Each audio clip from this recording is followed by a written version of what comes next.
Imagine losing $100,000 not from gambling, but from the house you thought was your biggest asset.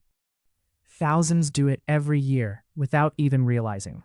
The internet is obsessed with rent versus buy calculators, but most leave out a giant piece of the puzzle. And here's the twist. The real answer isn't about math at all. It's about psychology and the way we trick ourselves. So how do you avoid the money trap that even smart calculators miss? Let's start with a story. Meet Alex, age 28, living in Chicago. Alex faces the classic choice: keep renting or buy a $350,000 condo with 10% down. Alex's rent? $1,900 a month. The mortgage on the condo? $1,650 plus $350 HOA, $300 property tax, $100 insurance. At first glance, buying seems like a no-brainer. The monthly payment is almost identical. But the real costs are hiding in the details most people skip. Let's break down the invisible expenses that quietly tip the scales. First up, closing costs. Alex pays $12,000 upfront just to buy the condo. That money's gone instantly. Then there's maintenance and repairs. The average homeowner shells out 1% of property value per year, so $3,500 annually, or $292 a month. Don't forget property taxes, $300 a month in Alex's case, and they only go up. Homeowners insurance, another $100 per month, and that's before any special assessments or surprise HOA hikes. But here's the kicker. Every dollar tied up in the condo is a dollar Alex can't invest elsewhere. If Alex had kept the down payment and closing costs in the market, earning 7% per year, that's real money lost. Most rent versus buy calculators totally miss this. Now, on the other side, what do renters miss out on? Homeowners build equity slowly, but here's the unpopular truth. For the first 5 years, most of your mortgage payment goes straight to interest. It's only around year 7 that the scales start tipping toward equity. Sell before then, and you might lose money even if prices rise. Alex's friend Jamie bought in 2019, then sold in 2023 after a job move. Jamie walked away with less than they started, after fees, taxes, and repairs.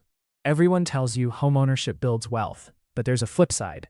It locks you in place. Renters can move for better jobs, cheaper cities, or sudden life changes, without $20,000 in moving costs. Here's what most people get wrong. The real profit from homeownership isn't from price growth. It's from staying put for a long time. If you sell or move every few years, the closing costs, agent fees, and taxes eat your profits alive. The weird part? If Alex rents and invests the difference, they could end up richer, even if home prices rise. Let's run the numbers.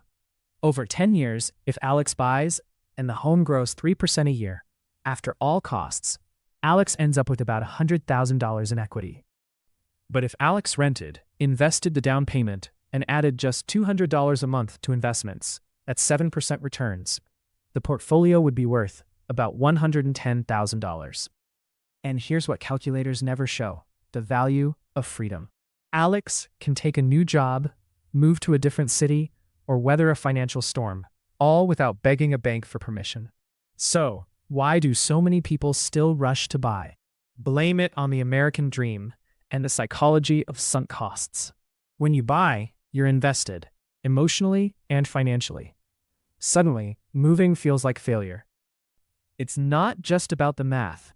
It's about identity, status, even family expectations. Meanwhile, landlords get to pass along rising costs, taxes, repairs, even insurance to their tenants. But renters aren't powerless. The real edge: flexibility to walk away or renegotiate. Most people never realize the best financial move is the one that matches your real life, not a calculator fantasy. So rent or buy? Here's what you need to ask. Do you expect to stay put for at least 7 to 10 years? Is your job stable? Can you handle surprise expenses? If not, renting and investing the difference could put you ahead. If you crave roots, stability, or control over your space, and can weather the costs, buying might pay off. But here's the harsh reality. Both paths have hidden risks. Renters risk eviction or rising rents. Owners risk repairs or falling home values. And here's one more twist. If you buy the wrong house, you can lose money even in a rising market. Neighborhood matters, timing matters, but luck matters most. So, what's the smartest move right now? Let's bring it back to Alex. Alex realizes that renting gives freedom to chase a dream job and keep investing aggressively. But Alex's old roommate, Sam bought a house, built equity, and stayed for 15 years. Sam wins by staying put. Here's the hidden truth. The rent versus buy debate isn't about the house. It's about how you use your money and your time. The real trap? Thinking there's one right answer for everyone. Your best move is the one that gives you the most options, now and later. So don't buy the hype, run the numbers, but check your psychology and your real goals first. And remember that $100,000 we started with?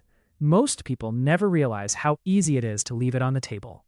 But now you know what to watch for, and how to keep more in your pocket whichever path you choose. If you want to see the one thing homeowners regret most after it's too late, watch our next video here. Picture two friends, both 30, living in the same city. One rents, one buys. 10 years later, who wins? Most people think the buyer always comes out ahead, but the numbers tell a very different story. Let's go deeper on the hidden costs that tilt the balance. Start with closing costs, 2 to 5% upfront, or $7,000 to $20,000 on a $350K home. Then, realtor fees on the way out, typically 5 to 6%. That's $17,500 to $21,000, vanishing when you sell. Maintenance isn't just a leaky faucet. It's roofs, appliances, landscaping, unexpected bills that always come at the worst time. And while you can deduct mortgage interest, that only helps if you itemize, and most people don't. Meanwhile, renters have no surprise bills, just one predictable payment. But here's the catch. Rents can rise fast, especially in hot markets. If you're in a rent-controlled city, you've got an edge. If not, your budget can get squeezed. Let's talk about the myth of throwing money away on rent. Here's what most people miss. You pay to live somewhere no matter what. The only question is what you get for the money. Rent buys flexibility. Buying buys control, but with risk. And over the long term, the biggest winner is the one who invests consistently, no matter where they live. So, next time you see a rent versus buy calculator, ask, does it include repairs, taxes, lost investments, and your own life goals? If not, it's just hype. The real wealth isn't in a house or a lease. It's in how you use your money, your time, and your freedom. And that's a trap most people never see coming. To learn how to spot the next financial pitfall and turn it into an advantage, stick around for our next video. Let's get concrete. What's the biggest regret among new homeowners? It's almost never the mortgage. It's the surprise costs, the ones no one warned them about. New appliances, roof repairs, landscaping, plumbing, all add up to thousands every year. And once you buy, there's no more calling the landlord. It's all on you. For renters, the biggest regret is not investing the savings from renting. The opportunity cost of not investing is just as real as the cost of surprise repairs. So, which regret would you rather have? If you're ready to avoid both, there's one more trap to avoid: lifestyle inflation. Buyers often spend more on furniture, decor, even cars to fit their new home. Renters, with smaller spaces, are forced to keep it simple, and often save more.